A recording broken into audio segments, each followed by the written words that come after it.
Cadet Velron tapped anxiously on the metal plating of his desk. "Which species are we studying today?" he whispered to his friend, a tall, crystal-skinned classmate named Triss. "I hope it's not the Bracken. Their battle footage always makes me nauseous." Triss shook her head. "No.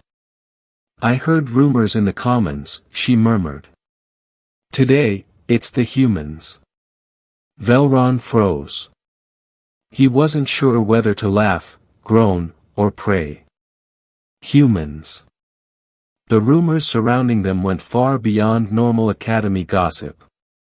They were newcomers to the galactic community, barely a century old in spacefaring terms, but the stories whispered about them, those were ancient in tone. Some cadets claimed humans were fearless, others called them suicidal. Some said they fought like cornered beasts. Others said they fought like gods who knew they could not die. Velron didn't know what to believe. But something inside him tightened the moment the lights dimmed completely. The doors to the hall opened. Instructor Mavericks, a sick-eyed, winged veteran known for his cold calmness, walked to the central podium. "Cadets," Mavericks announced, his voice echoing with firm authority.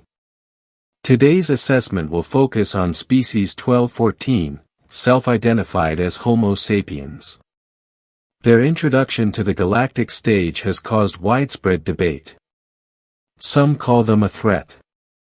Others call them a resource. Today, you will judge for yourselves." He pressed a button on the podium. The holoscreens ignited. And the footage began. The first scene showed a barren wasteland on an unknown planet. Smoke curled upward from destroyed machinery. Human soldiers, armored, bleeding, exhausted, stood behind defensive rubble as alien drones swarmed overhead. There were explosions. Screams. Laser fire.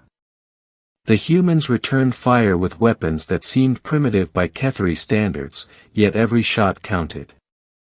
They didn't panic. They didn't scatter. They fought. One human sprinted across open terrain under heavy drone fire to drag a wounded comrade back to cover.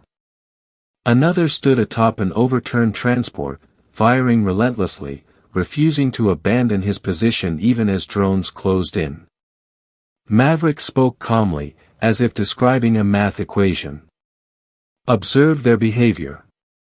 Humans possess a biological response called adrenaline, which enhances strength, numbness to pain, and heightened focus during lethal stress."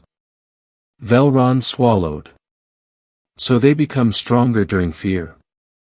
"Yes," Triss whispered, "and more reckless." But the footage continued, shifting from one battlefield to the next, frozen trenches, burning cities, toxic jungles. Yet everywhere, humans pushed forward when logic said to retreat.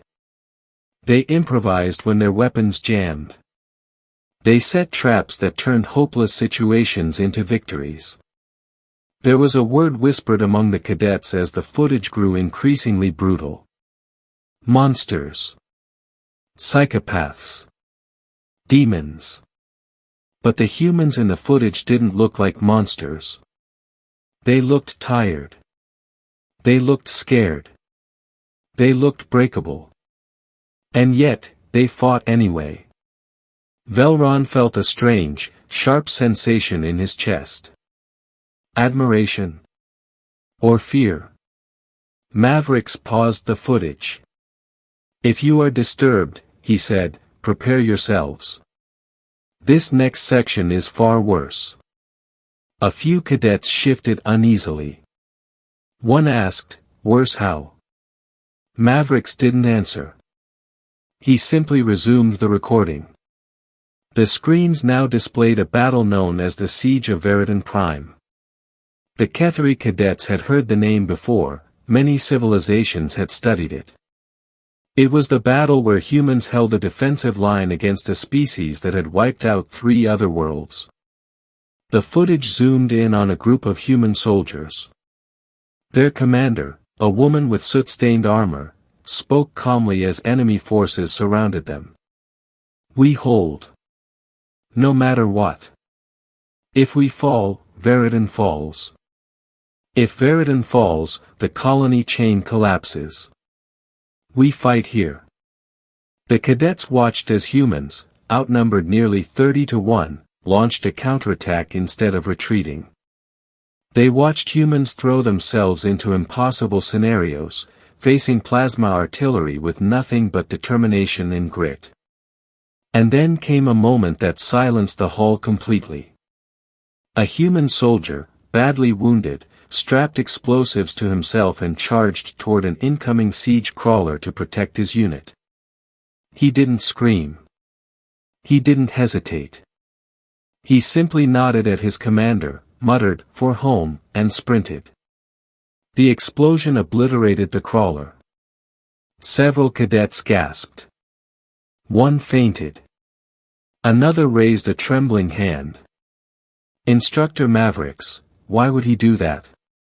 Why sacrifice himself like that instead of escaping?" Mavericks folded his wings behind him. Humans possess an unusual psychological phenomenon. They will often risk, or even give, their lives for comrades, ideals, or even strangers.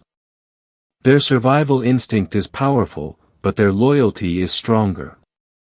A cold shiver ran through Velron's body. What kind of species valued others over themselves? What kind of creature chose death willingly? The footage ended with human medics dragging survivors to safety while still under fire, treating their wounded before attending to their own injuries. When the screens finally went dark, the hall felt colder. Smaller. Mavericks cleared his throat. "You have now seen the truth behind the rumors. Humans are not technologically superior. They are not physically dominant. But they are, uniquely relentless." He looked over the silent cadets. "And that is why they are feared." The room stayed silent for several long moments. Then the Academy's resignation terminal lit up. Cadet Lyrsa, shaking uncontrollably, slammed her palm onto the panel. "I resign from combat training," she announced, voice cracking. A few cadets gasped, but then 3 more stood and walked to the terminal. Then 6. Then 10.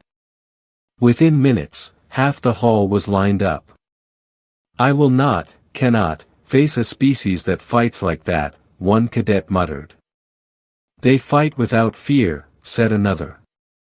"They fight without limits." Even Triss looked shaken. "Velron, imagine facing creatures who don't run when death stares them in the face." Velron couldn't answer. He felt cold. His mind replayed the human soldier sprinting toward the siege crawler. The iron calmness in their eyes. The stubborn refusal to surrender. Was this bravery, or madness? Maverick sighed. "If you wish to withdraw, you may. There is no shame. Most of the galaxy does not understand humans. Even fewer wish to."